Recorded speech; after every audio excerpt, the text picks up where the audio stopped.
So my mornings lately consist of waking up at 4:30, grabbing coffee, muttering about only having 5 or 6 hours of sleep. At which point, with my second cup of coffee, I start choking down as much peanut butter as I can, and I edit yesterday's video. And then I have to transfer snacks and food for the day out of my big food bag into the smaller food bag that I keep on the outside of my pack, because I have this weird thing where I hate getting into my pack during the day. I try and just have everything I need in the pockets. And then I reluctantly start going right about now, try and get hiking around 7. I have been finding it a little easier to be disciplined because I haven't been in as horrible a pain as I have in other phases. My feet have been, for the moment, behaving, and I haven't had any bad chafing issues since I popped out of the winds, which really helps as far as the motivation to get up and hike early. Otherwise, I tend to sit here and I'm like, oh, I'm not in pain. Just another half hour. This campsite did work. I can hear traffic off in the distance, but I went far enough off into the woods where I didn't have to worry about anybody bothering me or seeing my lights. Today I'm going to pass by Red Mountain into the Huston Wilderness, I think, and I have about 20 miles to the border. So my goal is to make about 25, get across the border into Colorado, and basically it is now a race to Steamboat Springs. Do I get to Steamboat Springs before I run out of food? I'm a little light this time. I do have some extra peanut butter though, and this is dense calories. Ooh. Don't get me wrong, I like peanut butter, but I have eaten a lot of peanut butter, and it is occasionally hard to choke down. I have also been having a good amount of struggles with my longer hair here. Basically, for 40 years, I had very, very short hair. If it hit my ears, it was too long, and I would go get it cut. But I grew it out during COVID and the PCT, and Taters has just been over the moon. Really likes me with long hair, so I've been putting up with it. You can see it's not quite as easy to manage. I now have a tendency to look at people who have straight hair, and it's like, oh, you're so lucky. So it's kind of hard to manage, and I keep ending up with like clumps of hair back here that are really hard to get through when I go into town. And I pull out so much hair every time I like try and comb it out. I'm half convinced I'm going bald. I generally just throw things into a ponytail, and then I have a half of a buff cut that covers this area just to help with like the frizz popping out. Taters has frizzy hair, but she doesn't have tangly hair, so she can just put things in a braid and leave it like that for days, and she'll frizz out a little, but it's generally manageable. I don't think my hair is quite long enough. It comes to about here, and even if it was, I haven't run across anybody who was willing to braid my hair for me out here. I did talk to Jen yesterday briefly when I had reception on Bridger Mountain, and she confirmed that the Postal Service shows the package, or well, Amazon shows the packages that were not there at the post office as missing. It looks like it was yet again where general delivery failed. Amazon has a habit of using whatever final delivery service is around, even if we put notes about general delivery. And if it's not USPS, general delivery fails. Unfortunately, to send them someplace else, we have to know ahead of time, okay, I'm going to be at this hotel, etc., or have a place along the trail that'll accept packages. So as a result, I've been hiking on the same socks I was hoping to replace, which as you can see, they're kind of starting to fail here. But I'm going to splurge today. I have my one decent pair of socks. Unfortunately, at this point, getting a package to Steamboat Springs is out because I'll be there in, a couple of days, hopefully. So we're already talking about Breckenridge, and to get to Breckenridge, she's got to mail today. The joys of trying to mail packages on trail. This is also why I'm fairly aggressive with swapping out underwear and socks and things. I had a few memorable experiences like the Sierra Nevada where I had to go through them with socks that were failing. I did everything. I was wearing them upside down. I found a pair of socks by a stream. I wore those for a day till I wore holes into those. And it was just miserable for, making 23, 24 miles a day with no option for bailout or to replace them. So now when things start to fail, I get another scent or I try. But the other thing is I've been using these 0.6 socks. These have been way more durable than the Darn Toughs. I also can't find them on trail. I can only find them by ordering them online. They also don't sweat as much as the Darn Toughs. So I'm really, really liking these. But yeah, it has made getting new ones kind of difficult. Generally, I carry 2 pairs of socks, 2 pairs of underwear, just in case one fails. Then I have a backup, but I have to make sure and try and wear one out first, because when I used to swap back and forth between them every couple of days, they would both fail at the same time, which was what happened in the Sierra Nevada. So now I try and just use them as hard as I can until one fails, get a new one, then switch to the pair. Which sounds really, really easy, and on the PCT or the AT it would be trivial, but CDT. And since I have issues like, the arch issues around Hamilton that I can't quite nail down what's causing them, I'm kind of superstitious. So it's like, okay, well, if these socks have not had the issue, and the darn tufts, which is what I was wearing when I had the arch issues, did, I'm going to stick to these. So this is where I ended up setting up camp last night. I kept finding places that would work, but there were dead trees right next to them, and with all the down dead trees, I didn't want to risk it.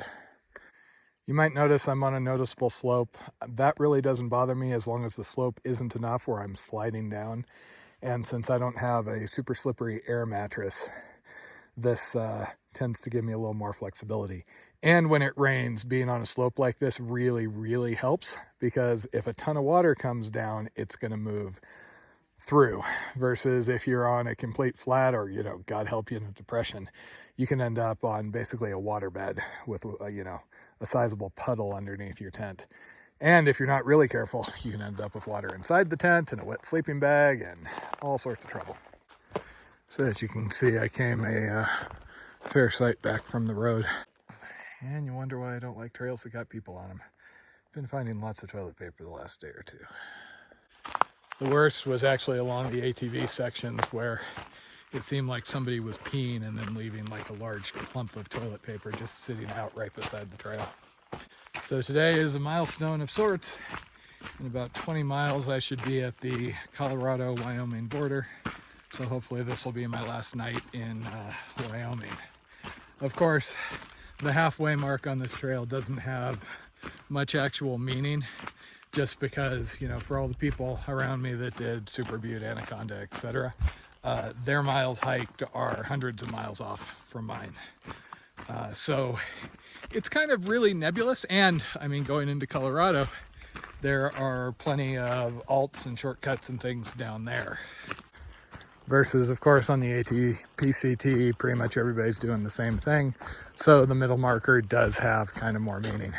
Granted, on the AT, I think I saw about 6 middle markers, because people kept putting signs and monuments and things up for where the halfway point was specifically on that given year, since the trail will often change by, a couple of miles any given year as they do reroutes. Back in 2020 on the PCT, I found it kind of interesting. The halfway mark for the PCT is around Chester.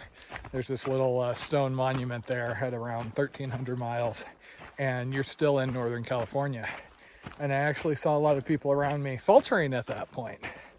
And I get it, because you hit it and you've come through so much. The desert is usually pretty formative for everybody. Big adjustments in the SoCal desert. And then you're going through the Sierra Nevada, which is a huge thing for a lot of people. Now you're in NorCal, and a lot of people struggle and falter and give up in Northern California. And so you hit this halfway point, you've got another 200-300 miles of California, and then Oregon and Washington, and you're suddenly realizing this has been really hard, and it ain't anywhere near over.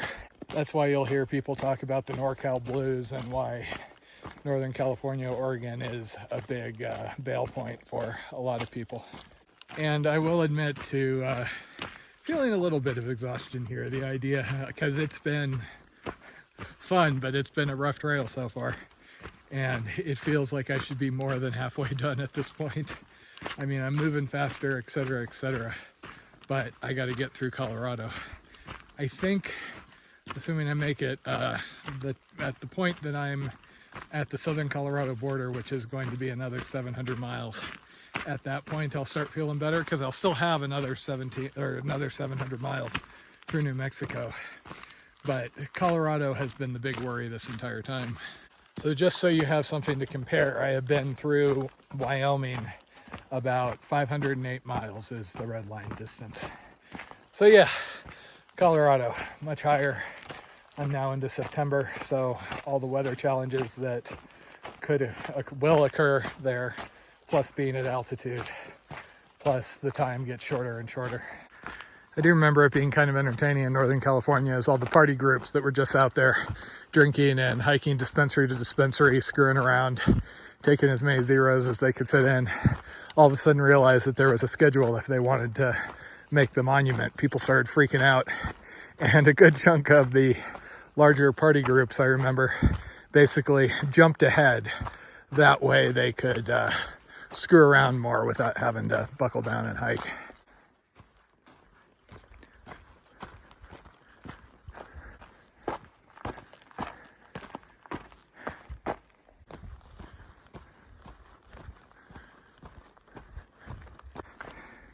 It is chilly back here. I'm almost wishing I had my leggings on. See, that's the sort of campsite I'm always hoping for. I always feel like I'm going to see more animals than I do if I camp beside a meadow. Granted, as soon as I make camp, I'm in the tent within 5 minutes. And once I'm in the tent, I'm pretty much focused on food, watching whatever I'm watching, and then falling asleep.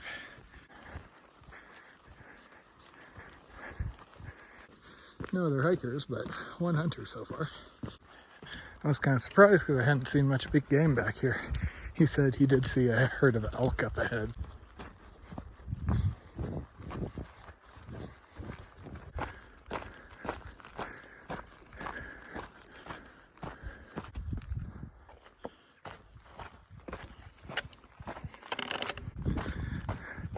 Well, this is a nice change after the basin.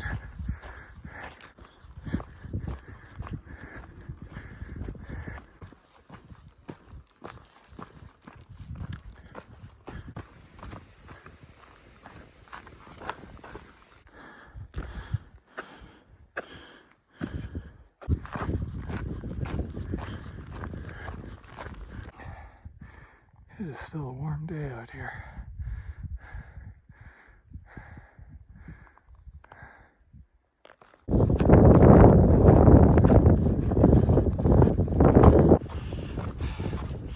Not the only one out here. And this should actually be my last water in Wyoming. Just about 4 miles to go and I'm off into Colorado.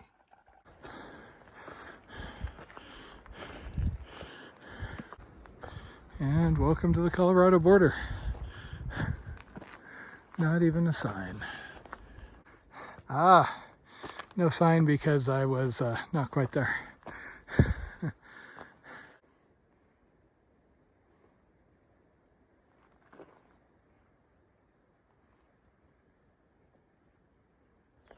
And now, second to last state. Just doing my last water fill up for the night and watching the clouds, which are all sorts of interesting. I haven't been able to get a weather forecast for a while, so.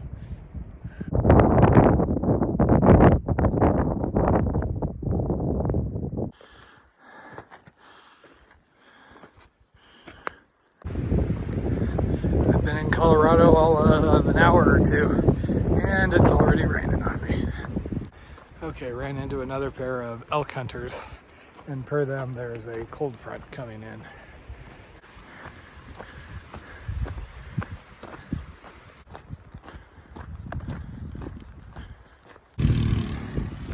And another hunter. So many rainbows on this trail.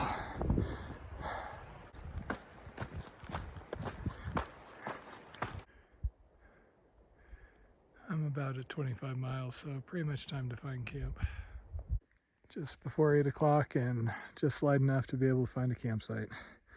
I am a little closer to the road than I would prefer. You can see it running right behind, but there's a bunch of dead trees up here. I assume it's all beetle kill, since I know Steamboat had a big issue with that. And I want to not have something fall on me in the middle of the night, so found something that works.